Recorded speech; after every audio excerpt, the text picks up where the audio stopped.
Talafalava everyone, especially our students who are watching our program, our Lauso, our Onga program. Our lesson for today, our English lesson for today is specifically for Year 8. It's on Strand 3, which is Writing and Presenting, Substrandal Language, and our topic is Subject and Verb Agreement. Now, I'm sure you have covered this in class and also in the previous years, but it's very important that we take you through the rules of subject and verb agreement. And if you are in the lower levels, this can also be a very important lesson for you. And if you are in secondary levels, this is an opportunity for you to revise your understanding on subject and verb agreement. Now, before we move on with our lesson, I want to take you through some of the key words of today's lesson. The first one is the subject. Now, when we talk about the subject here, we're not talking about the different subjects that you're taking in school, such as math, social studies, science, and etc.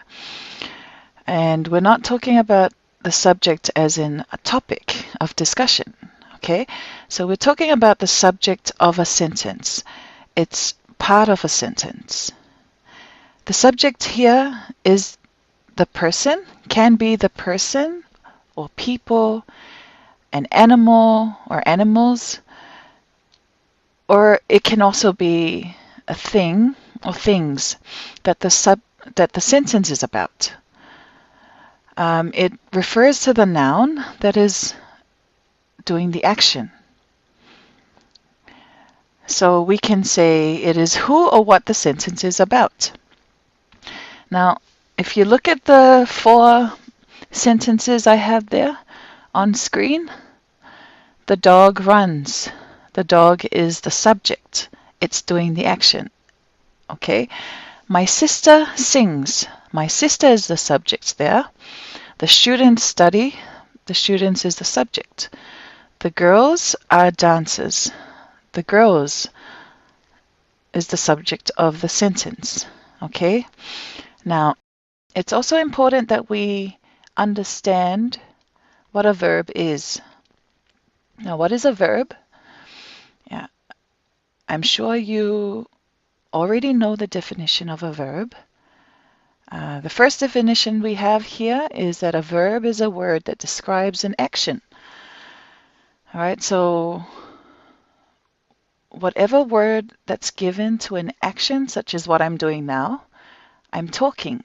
Talking is a verb, okay? Presenting is a verb. What else am I doing now? I am teaching, okay? So any word that describes something that someone is doing or an action, that is a verb, okay? Now, the next definition for a verb is that it's a state of being. It describes a state of being.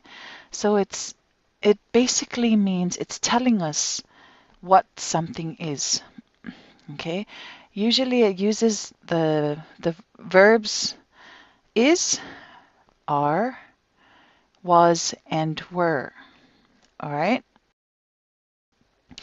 And also it describes thoughts. It tells us someone's thoughts or emotions, and also the senses, people's senses, okay?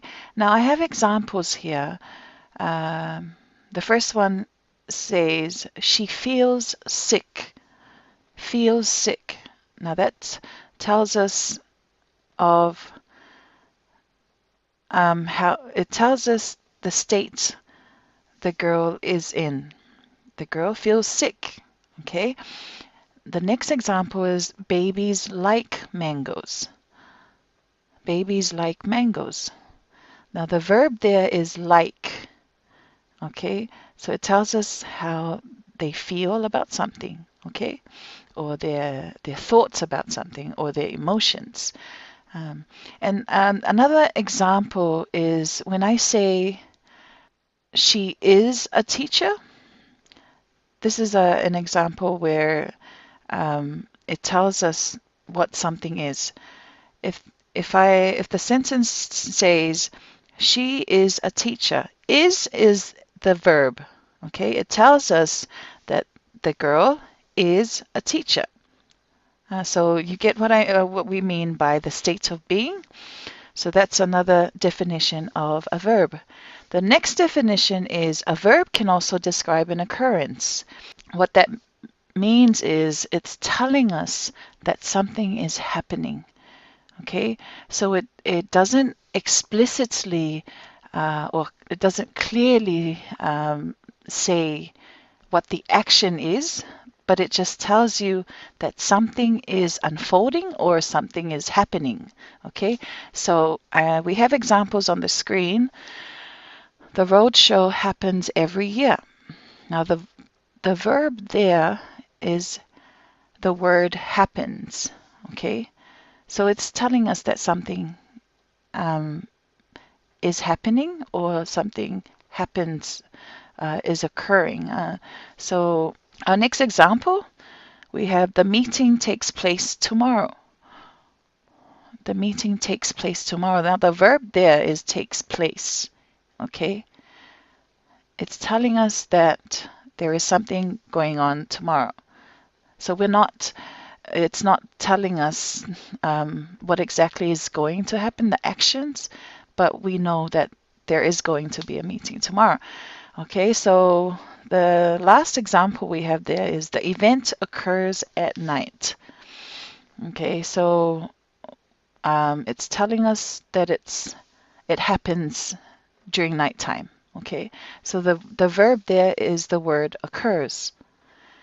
Now those are the three definitions of a verb that we should all understand. Okay, so a verb is not just an action word. It can tell you a state of being, and it can also describe an occurrence. Now, our learning outcomes for this lesson is first by the end of this lesson, you should be able to identify and understand the rules of subject and verb agreement. Second is that you should be able to identify the correct form of the verb that matches the subject. Okay? Now I'm going to take you through 7 simple rules of subject and verb agreement. The first rule for our SVA, or subject and verb agreement, is that if the subject is singular, the verb needs to be singular also. Okay, so if you have a singular subject,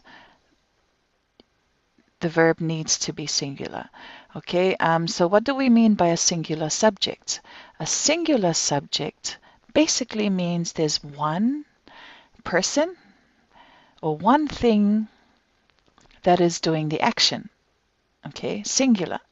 Usually in naongan Samoa, singila.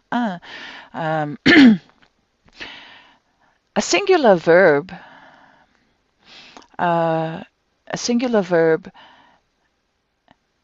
needs to have s or es added to it.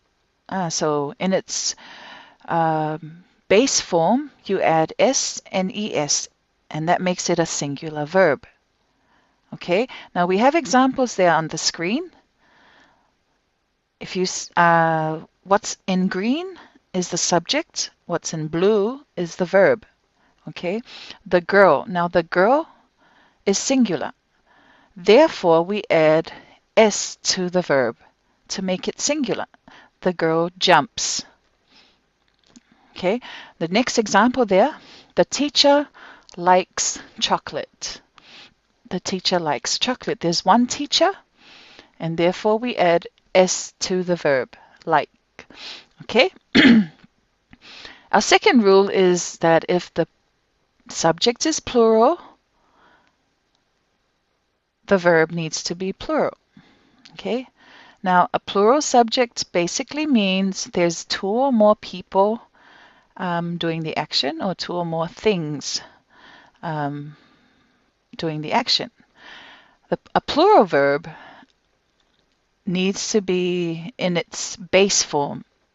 Okay, a base form of a verb means you do not add s or es. Okay, now we have examples there. They run. They is plural, means there's many people. We don't know how many, but it's referring to a lot of people. It's referring to two or more people. Run is the verb. You do not add s there because it should be in its plural form, and that is the plural form of the verb. Okay, run. Okay, they run. The next example there is the monkeys love bananas. The monkeys love bananas. The monkeys is the subject. It has an S there added to the word monkeys. That means there's many. There's two or more monkeys. Love is the verb. There's no S added. There's no S added. So it's in its plural form. The monkeys love bananas. For rule number 3, when you use the pronouns I and you, we treat these pronouns as they are special, okay? So the rule number 1 does not apply to I and you. Even if I is singular, we do not say I plays, okay? You do not add s to the verb if you use I or you. Okay, so you use the base form of a verb whenever you use I or you. And you also have to use the verbs have or do. For example, I have money in the bank, or I have lunch with my friends. Okay. We have examples there on the screen. I have a question. I have a question. You do not say I has a question. All right. You like sports. Okay. I sleep early. You see the verbs in blue? There is no S added to it or ES. Okay. Rule number 4 is quite simple, and I'm sure a lot of you already understand this. When you start a sentence or when you use there, the verb that follows, which is when you use the verb is or are, it depends on how many is in the subject, okay? Now, if you look at the examples there is a book. Now, there's a book is the noun there, and there's one book, therefore you use is, okay? It's singular. So when it's singular, you use is. The next example there is, first example, there is a book on the table. Second example, there are 3 books on the shelf. Okay, so 3 books, that means it's plural. Therefore, we use are. And it's the same when we use it in past tense. So you use was if it's singular, and were if it's plural. Like, for example, there were 3 books on the shelf. Okay? Or there was a book on the table.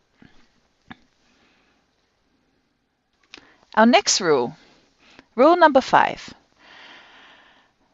You need to ignore the words between the subject and verb. If it's a very long sentence, you need to identify the real subject and focus on that, okay?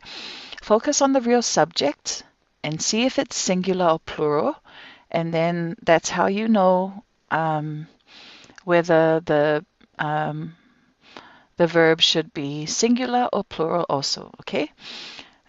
We have an example there, 2 examples actually. The group of students is waiting. Okay, now we ignore those words of students. We ignore of students, but we focus on the main subject, which is the group. Now the group is the main subject, and it's singular. There's just one group. The group, therefore, the verb should also be singular. So we're using is waiting, okay? Next example, my brother, along with his friends, plays volleyball. Now the main subject here is my brother in green. Along with his friends, you need to ignore that because it's not the main subject. My brother is singular, therefore the verb should also be singular. My brother, along with his friends, plays volleyball. Okay, so this rule applies to those long sentences, but you need to be clear or be able to identify the main subject in order for you to understand whether the verb needs to be singular or plural. Okay. Our next rule, which is rule number 6, is when two or more subjects are joined by the word and,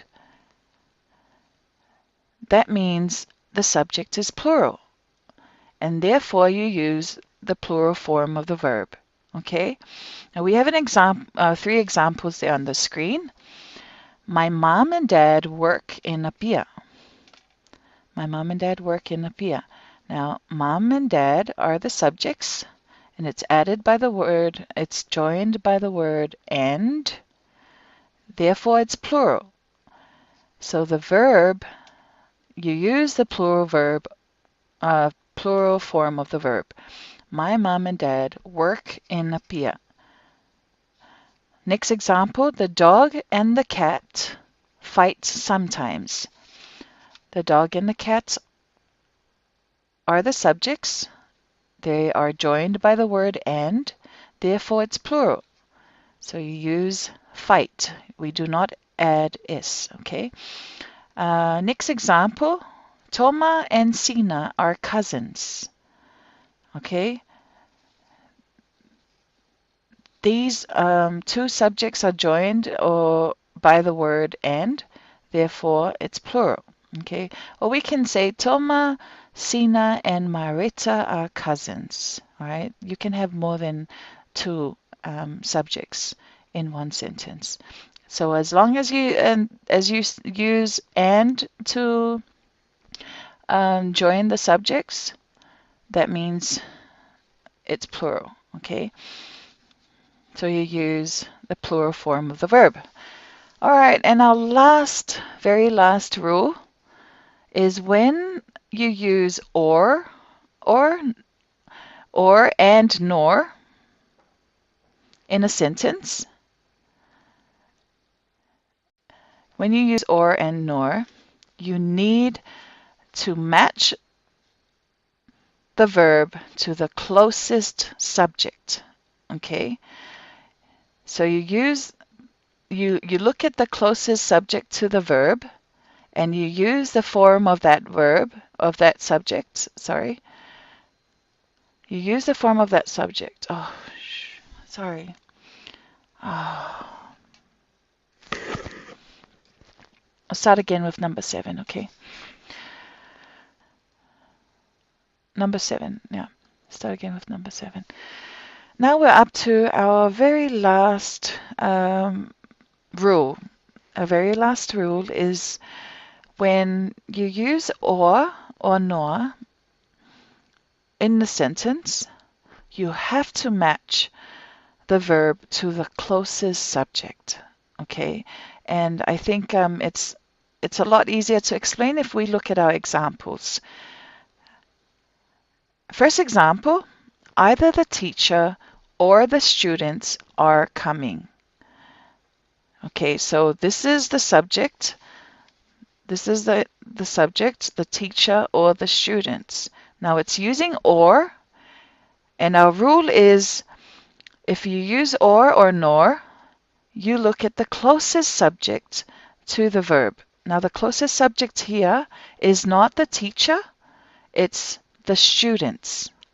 Now the students is plural, therefore the verb should be in its plural form. Okay? The students, therefore we use the plural form of the verb. Our second example, neither the boys nor the girl is ready. Now the boys nor the girl, we're using nor here. Therefore our rule number 7 applies here. You look at the closest subject to the verb, which is the girl. Now the girl is in its singular form. I mean, the girl is singular, therefore the verb should also be singular. Neither the boys nor the girl is ready. Okay? Even though the boys is plural, we do not focus on that because we look at the closest subject to the verb. All right? And that's our 7 rules of subject and verb agreement. Now that you've learned about our 7 rules, we're going to do a few activities to test whether you understand these 7 rules. Our first activity, and it's a very easy activity. You choose the correct verb to complete the sentences. Now I've got 4 sentences on the screen. I'll give you 2 minutes to read through, and you can think about our rules that we just discussed, and see which rules apply to these 4 sentences, and select the correct form of the verb. Good luck.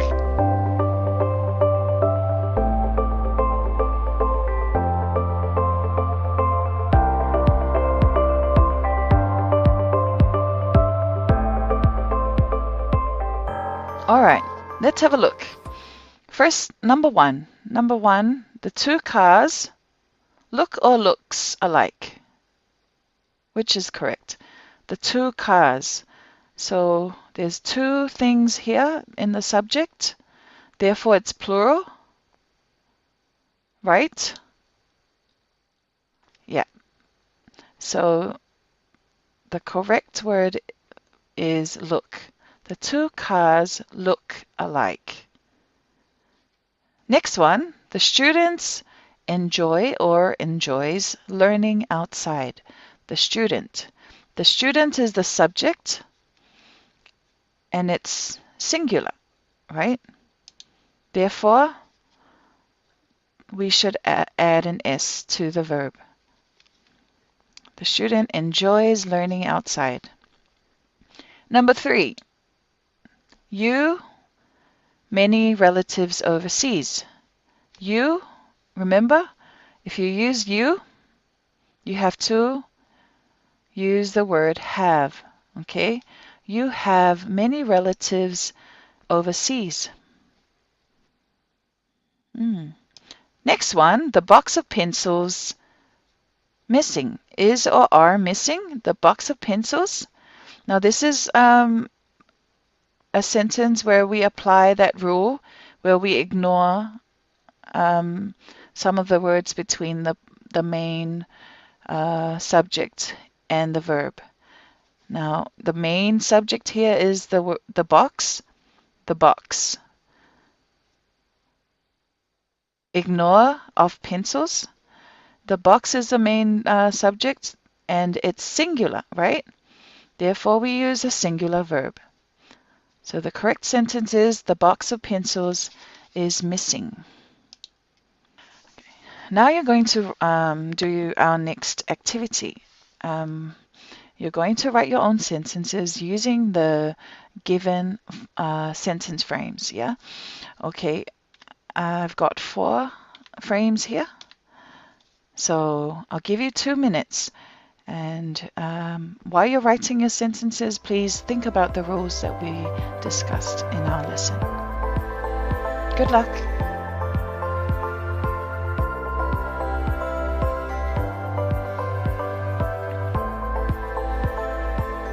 All right.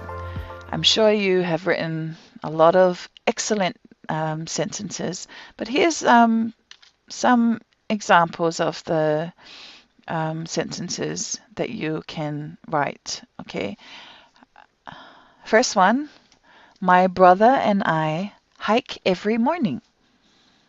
Okay. Now, if we look at this sentence, my brother and I is a subject of the sentence. It's added by the word and. It's joined by the word and therefore it's plural. So the verb here, hike, is in its base form. Okay. Next one. The packets of apples are missing. Now, this is one of those sentences where you have to ignore some of the words between the subject and the verb. Now, the main subject here is the packets. Okay, the packets. So there's 2 or more packets. It's plural. Therefore, the verb should also be plural. Okay, the packets of apples are missing. Next one, neither Sina nor Simi is ready. This is our last rule, right? Rule number 7. When you use nor, you focus on the subject that's closest to the verb. Now the closest subject here is Simi, and Simi is singular, right? And therefore the verb is singular. Neither Sina nor Simi is ready. Next one is the teacher along with the players trains every day. Now this is another example of those sentences where you have to identify the main subject. Now the main subject here is the teacher. Along with the players, you have to ignore that part because you only focus on the main subject. So the teacher is singular, therefore the verb should also be singular. Okay? The teacher, along with the players, trains every day. Yep, and we're up to our activity 3. For this activity, I'm going to give you about 3 minutes. You read through and you identify the correct and incorrect sentences. So there's a mixture of correct and incorrect sentences here. There's 14 sentences. Please read through each and you should be able to identify which sentence uses the correct SVA or subject and verb agreement and which does not. Okay.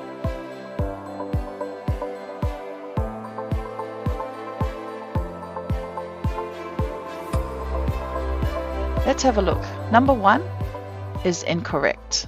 Okay. The dog barks loudly every morning. The dog is singular, therefore we should add S to the verb. Okay. So the mistake here is that we need to add S. Second one, the student enjoy learning outside is also correct. Is also incorrect. The student is singular, therefore the verb should also be singular. So we need to add S to this verb. Next one, I have a new water bottle. I is the subject, therefore we use have. Have here is the verb, which is correct. Next one, you has many relatives overseas. You, remember when you use you, we have to use have, just like the previous sentence. So you have many relatives overseas. Next one, There is a mango on the table. There, remember when you use there, you use is or are, which is, you use is or was if the noun is singular. Now, there is a mango. A mango is singular, therefore we use is. Okay, next one. The box of apples are missing. It's incorrect, right? It's incorrect because the main subject here is the box. Okay, therefore it's singular, so the verb should be singular. So what do we change this to? Is. Okay, the box of apples is missing. Next one, either the cats or the dog is in the room. Either the cats or the dog. The dog is the closest subject to the verb. It's singular, therefore it's correct. So it's using is. Next one, the girl plays the guitar every afternoon. It's also correct. The girl is the verb, it's the subject. It's singular, therefore the verb has s added to it. Number 9, the birds flies over the coconut trees. It's incorrect because the birds is plural, so we do not add es or s to the verb. So the correct word here should be fly. The birds fly over the coconut trees. Number 10, I goes to church with my family every Sunday. It's incorrect because when you use I, you should use the base form of the verb. So I go to church with my family every Sunday. Next one, there are many stars in the sky tonight. It's correct.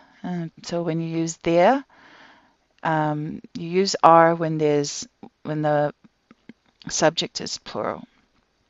Many stars is plural, therefore we use are.